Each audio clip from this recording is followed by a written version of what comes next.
John stops at the water fountain only to notice the custodian is about to steal from a patient with a broken hand. All of a sudden, the custodian wakes up tied to a chair with a weird contraption attached to his face and hands.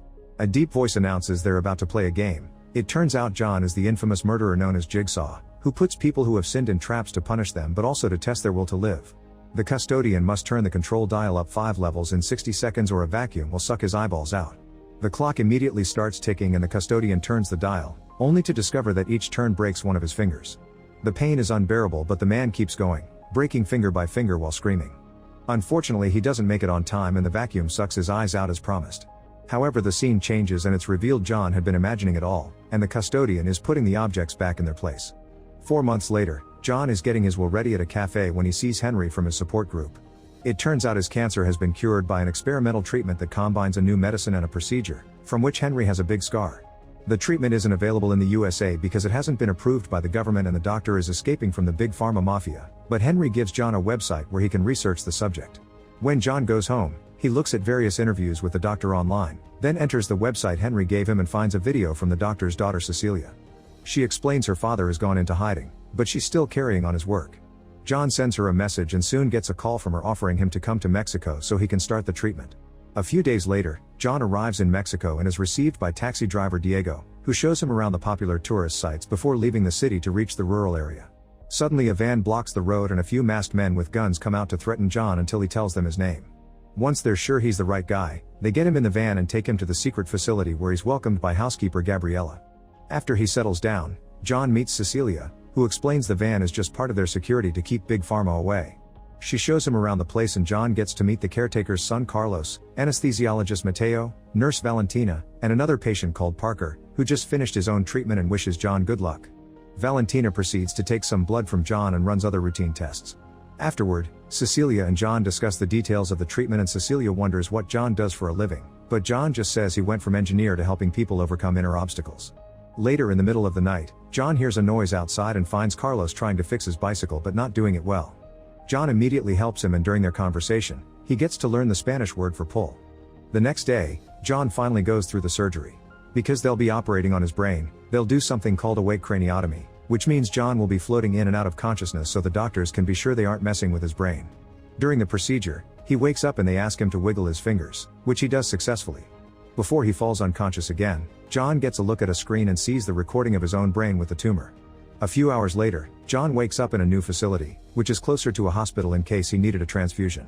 Cecilia confirms the operation went extremely well and now John only has to drink the special medicine for a week, and John is so happy that he cries as he promises to send the second half of the payment in the morning. During the following days, John feels at peace and tries to enjoy life again. When he finds himself designing new traps, he tears the page off his notebook, wanting to leave that behind him. He's so grateful to have a new beginning that he buys a gift for the team, then he uses his skills to inspect the landmarks and track down the location of the house. However, when he gets there he's shocked to find the door open and things broken on the floor. John looks further inside but there's nobody around, and when he enters the operation room, it's in shambles as well. On a table, he finds a DVD called Surgeons of Tomorrow and when he watches it, he discovers the recording of what he thought had been his brain. Seeing where this is going, John takes off his bandages and looks at the mirror to confirm his suspicions. He never was operated on, this whole thing had been a scam. Furious, he breaks the gift bottle he bought and starts planning his revenge. Sometime later, Diego is dropping off his latest passenger when suddenly, someone surprises him from behind and puts him to sleep. When he wakes up, he finds himself tied to a column in the facility, and his hands are wrapped in tape with scalpels at the end and 2 bombs strapped to his arms. Terrified, he immediately cuts off the rope and sees John behind the window, but John doesn't talk to him. Instead he throws a recorder with the rules of the game. John knows Diego had been pretending to be the surgeon, so now he'll have to operate on himself. He must use the scalpels to remove the bombs before they explode. The scalpels aren't strong enough to cut the steel wires, so the skin they're attached to must be slashed instead. At first Diego is desperate enough to try to find a way out, but since there's no exit, he starts using the scalpels. It's incredibly painful and he can't stop groaning in pain, but after lots of effort and bleeding, he manages to remove both bombs and jumps out of the way right before they explode.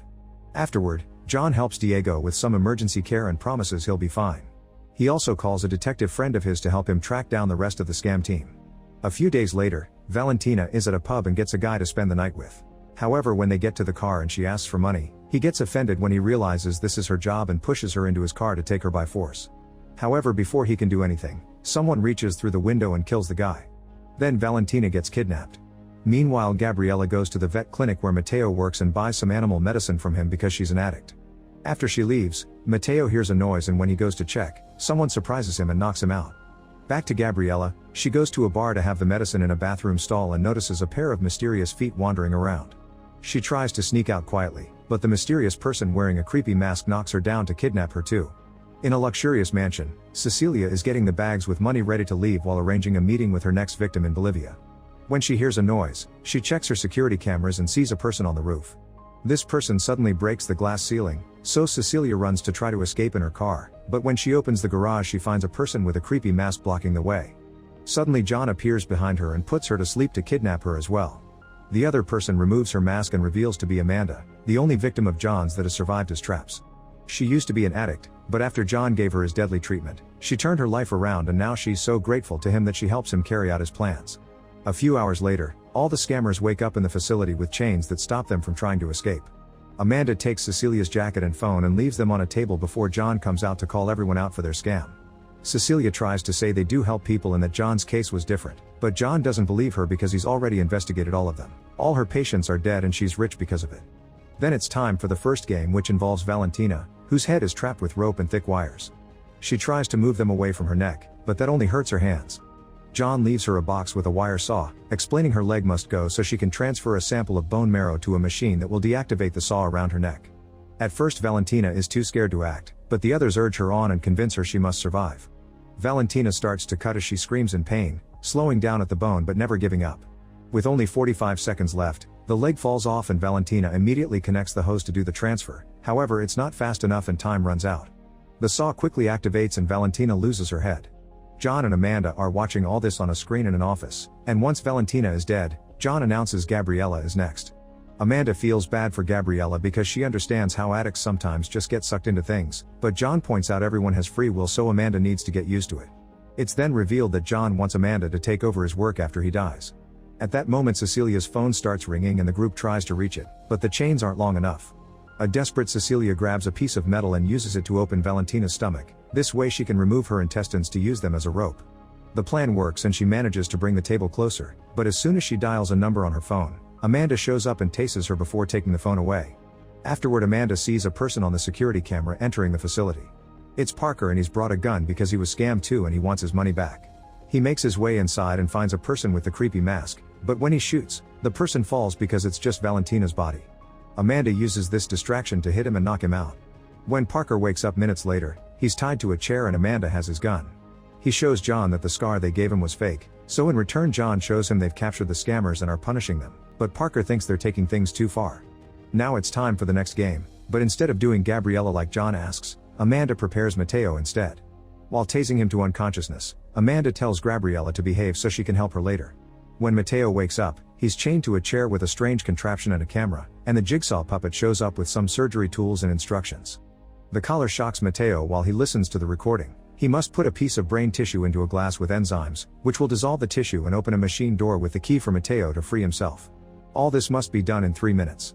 At first Matteo refuses to play, but the collar shocks him again and Cecilia reminds him he may end up like Valentina. Matteo grabs the drill and screams in pain as he cuts open a spot, then he uses some tweezers to take a sample of his brain and put it in the glass. Unfortunately there are only 22 seconds left and the liquid doesn't dissolve the sample fast enough, so the trap activates and kills Matteo by closing around his head, forming a traditional Mexican mask. Parker still thinks this is very sick, but the duo ignores him. Amanda wonders if Cecilia couldn't connect them to her father, but John wants to finish this so Amanda can learn and carry on his legacy. Crying, Amanda hugs John, and he tells her to release Parker to see if he'll be on their side. At that moment the jigsaw doll appears before Gabriella, but she grabs the recorder and throws it away before it can play the instructions. John uses the speakers to explain the rules to her anyway as he activates a machine that hangs her from a ceiling with a chain connected to her arm while a second chain connects her leg to the floor. Both limbs must be amputated or a radiation machine will burn her down. While suffering from the unbearable radiation heat, Gabriella uses the tool they left for her and after a few painful hits, she manages to release her leg. Her body swings to the side, charred but still alive, however the machine just turns to keep on burning her. Gabriella doesn't give up and starts working on her arm next, hitting until she's finally free and falls to the floor.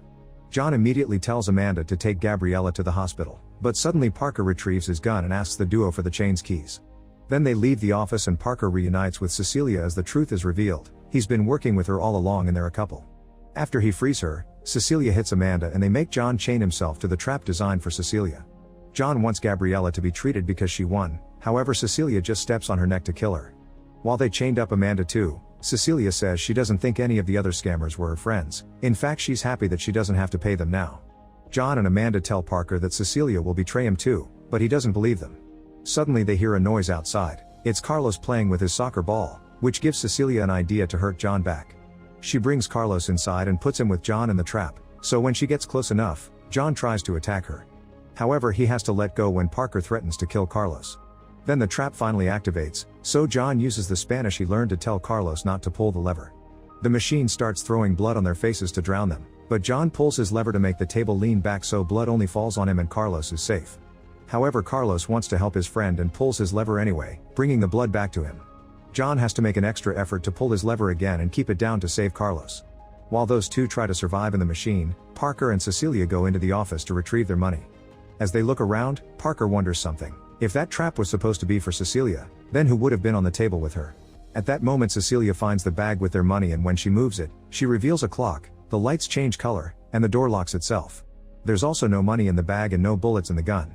Downstairs, Amanda and John easily remove the chains and stop the table, saving Carlos without issues. It turns out this has been their plan all along and the office is the actual final trap. Diego had given John all the names of the scammers and Amanda managed to kidnap them all, but Parker was impossible to catch so they had to make a plan to attract him. They had left the phone near Cecilia on purpose so she would contact him and he could track the call. At that moment a recording starts playing with the instructions. They must work together to survive. A deadly chemical gas begins filling the room and burning their skin, but there's only one ventilation hole, so they must take turns to breathe. However, they prove they're both very selfish and start fighting over it instead. Just like John and Amanda predicted, Cecilia doesn't hesitate to kill Parker and then takes the hole for herself. Cecilia now has to watch how John gives all her money to Carlos, and the trio leaves the facility with her trapped inside. A few days later back in the USA, Henry wakes up in the bathroom from the first movie and finds himself chained to the ceiling. There's no surgery scar anymore because he had also been part of the scam, and now John is ready with a new trap for him. This time he's being helped by Detective Hoffman, who in the future will compete with Amanda to be John's heir.